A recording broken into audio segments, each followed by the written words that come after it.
1966. Alors que les USA s'apprêtent à entrer en guerre contre le Vietnam, plusieurs personnes trouvent la mort, apparemment liée à la présence d'une base américaine dans les environs.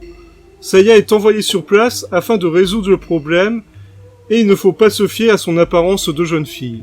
Nous revoilà à nouveau dans l'univers des vampires, mais cette fois non pas pour une série ou un film, mais une OAV de 45 minutes, produit par Production UG, réalisé par Hiroyuki Katabuko, dont ce sera la dernière réalisation, et qui livre un anime sombre, violent, avec des vampires à la forme vraiment bestiale. Sorti en 2000, Blood the Last Vampire est un tour de force technique pour l'époque. Il est le premier animé réalisé 100% numériquement, ce qui poussait la production IG à mettre les bouchées doubles et à en faire la promotion à l'international. Notons d'ailleurs que le film sortira d'abord à l'étranger avant de sortir au Japon.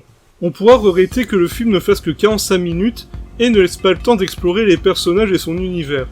Mais plusieurs œuvres cross-média viendront combler ce manque. Un manga, des romans, plusieurs animes et même une adaptation en film live réalisée par le français Chris Nao, film qui n'a pas très bonne réputation. Malgré tout ça, l'OAV originale de Blood the Last Vampire reste tout à fait regardable et appréciable, tenant encore techniquement bien la route, et la visionner vous prendra moins d'1 heure. Bref, rien à perdre, tout à gagner.